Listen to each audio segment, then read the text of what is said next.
Alright guys, before I start this review, I gotta do one more thing. 1 second. Okay, one bump won't hurt. Oh, fuck.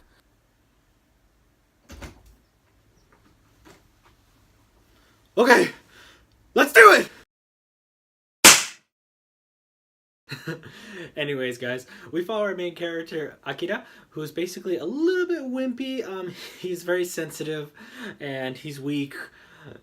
Yeah, that's pretty much our main character, guys.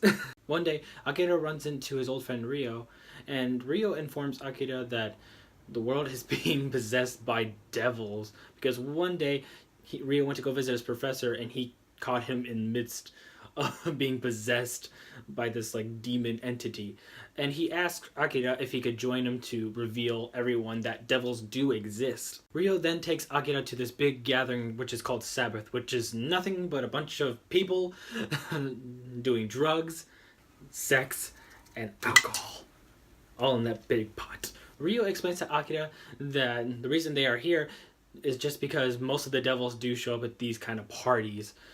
But unfortunately, no devils ever show up, and basically he decides that this party isn't too extreme enough. So Ryo decides to start stabbing people, hoping the blood sent would just waken these devils. And he was right. And chaos ensues, everyone's dying left and right, and in the middle of all this, Akira gets attacked by a devil. But the devil was not able to possess Akira, and Akira in his new devil form pretty much just annihilates every single demon in that place. And then Ryo and Akira agree to use his new powers to eradicate pretty much all the devils. And just to give you a heads up, this anime may not be for everyone just because of the trippy visuals and everything.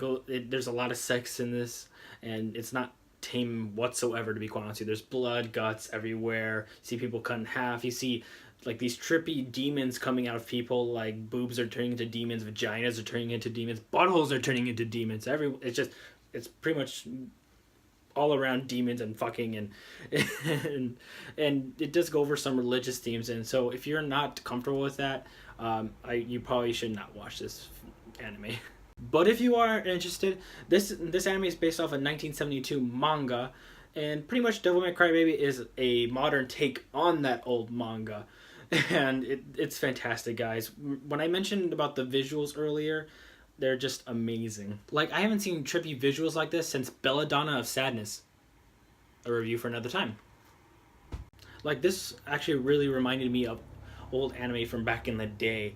Like, this really does not hold anything. Now, I did mention that I do like the grungy look, but I felt like this clean look really worked for this anime, just because when it was just interacting with just other human beings, it was very clean, calm. You knew it was calm. But when you dealt with demons, everything turned like neon colors and shit, and you see these demons like doing these trippy visuals that you would see back in the 70s, and it just worked out, especially when the chaos ensues and everything. Now, earlier when I explained the story about DevilMan CryBaby, probably did not sound like much. It sounded like your regular, like, shonen, hero defeats villain, monster of the month. But actually, there's a little bit more to this. It goes over war, race. It really digs deep into those themes. To only add on to the whole race thing, like, you start wondering at this, later in the series, like who's the real demon? Humans or actual devils? And it's quite shocking when they try to, interpret that whole thing. And I also want to mention that this anime also digs into the friendship between Akira and Ryo, just because they are total opposites. Ryo's very stern, he believes in logic, and, who's on top of the food chain, who's in the bottom. And Akira, he's a very sweet guy. Like I said, he's really sensitive. Even when he has the power of the demon and his lip changes, he's still the same sensitive Akira that we knew from the beginning of the series. I really don't have much to nitpick on this, guys. I just felt like, again, it's only 10 episodes. It just felt like it was kind of rushing in some certain parts, and I bet the manga definitely took its time to do that. I don't know how many volumes are, but I bet it took its time. But luckily, with that minor nitpick, definitely this is a solid story, and characters are great. Soundtrack is freaking amazing, guys. Like, you literally, I would bump this in my car, and it's a great workout mix. All in all, guys, I really did enjoy DevilMan CryBaby, and this anime is not to be missed. Again, if you could handle what I just said in the beginning of the review, definitely you should watch it. You should really watch it, guys. It's really cool, and that is why I'm giving DevilMan CryBaby a 5 out of 5. Thank you guys for watching. If you like my video, please subscribe down below. And if you want to keep up to date, like with bloopers, updates, and whatever behind the scenes shit I'm doing, please follow me on Instagram right here. Catch you guys next time.